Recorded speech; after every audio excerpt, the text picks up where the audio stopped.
ஸ்டாலின் அவர்களையும் அவர் சந்தித்தார். தமிழ்நாடு முதலமைச்சர் மு.க. ஸ்டாலின் பிரதமர் நரேந்திர மோடியை அந்த பாரத் மண்டபத்திலே வைத்து பார்த்து இருவரும் கை குலுக்கிக் கொண்டார்கள். சுமார் 10 நிமிடங்கள் இரண்டு பேரும் பேசியிருப்பதாக கூறப்படுகிறது. அதே போன்று பல்வேறு மாநில முதலமைச்சர்களையும் பிரதமர் நரேந்திர மோடி பார்த்து பேசியிருக்கிறார். இந்த காலையில் இருந்து நடைபெற்ற அந்த நிதி ஆயோக் கூட்டத்தில் அனைத்து மாநில முதலமைச்சர்களும் தங்களது கருத்துக்களை தெரிவித்திருக்கிறார்கள். கோரிக்கைகள் சண்டை சமரசம், அதாவது எல்லா போர்களுமே கரெக்டா டேபிள்ல தான் முடியும். இன்னைக்கு மத்திய பாஜக ஆட்சியுடைய பல கொள்கைகளுக்கு எதிராக இருக்கிறது திமுக தான். அந்த கோரிக்கைகளை எடுத்து வைக்கும்போது மற்ற மாநில முதல்வர்கள் எல்லாரையுமே அதுக்கு ஆதரவா திரட்டும் பொழுது அவர்களிடமே நேரடியாக பேசக்கூடிய ஒரு நிலைமையை ஒரு தந்திரத்தை நிதி ஆயோக் கூட்டத்துல கலந்துகிட்டு பிரதமர் கிட்ட 50% நிதி ஒதுக்கணும், அதே மாதிரி நதிகளை இணைக்கணும், பெருநகர திட்டங்களை உருவாக்கணும் உட்பட பல கோரிக்கைகளை அவர் முன்வைக்கிறாரு. இப்ப சந்திரபாபு நாயுடுவோடையும் மற்ற கூட்டணி கட்சிகளோடையும் அவர் பேசுறாரு. சந்திரபாபு நாயுடு ஸ்டாலினுக்கு ரொம்ப நெருக்கமான நண்பர், மத்திய ஆட்சிக்கு மிக முக்கியமான ஒரு விஷயம்.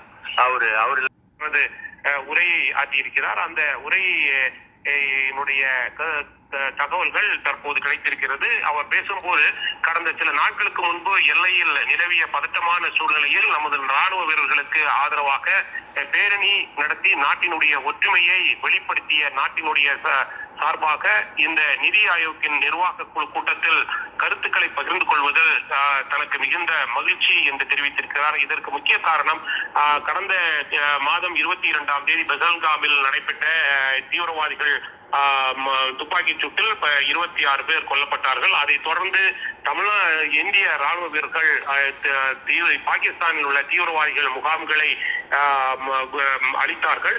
அந்த சம்பவத்தை தொடர்ந்து இந்திய நரேந்திர மோடி அவர்கள் தலைமையில் நடைபெற்ற நிதி ஆயோக் கூட்டத்தில் கலந்து கொண்டு கருத்தை தெரிவித்திருக்கின்றார். நாங்கள் குறிப்பிடுவதெல்லாம் ஏன் 3 ஆண்டு காலமாக பாரத பிரதமர் மாண்புமிகு மோடி அவர்கள் தலைமையில் நடைபெற்ற நிதி ஆயோக் கூட்டத்தில் கலந்து கொள்ளவில்லை.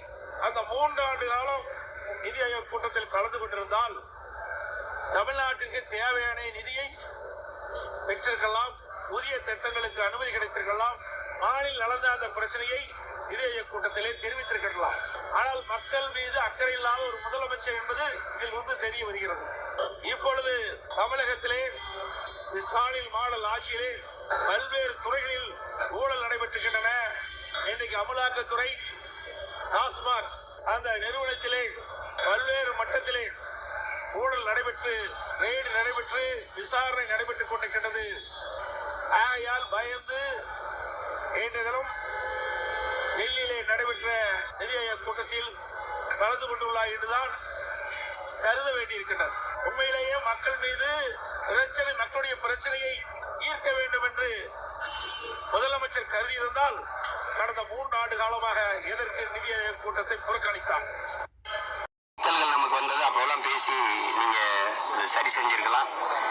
இப்ப 3 நிதி ஆயோக் அந்த கூட்டத்தை நிராகரிச்சு நீங்க இப்ப இந்த நிதி ஆயோக் கூட்டத்துக்கு ஏன் போறீங்கிற கேள்வி எல்லாருக்கும் எழுது. அதுக்கு விளக்கம் சொல்லியிருக்கணும். இந்த வாட்டி ஏன் போறீங்க அப்படின்னு காத்து கொண்டிருக்கின்ற ஒரு நிலைமை தான் இன்றைக்கு மு.க. ஸ்டாலின் கிட்ட கிட்டத்தட்ட 3 வருஷம் போவாது. இப்ப போவன்னா அதுக்கு ஒரு விளக்கம் தராரு.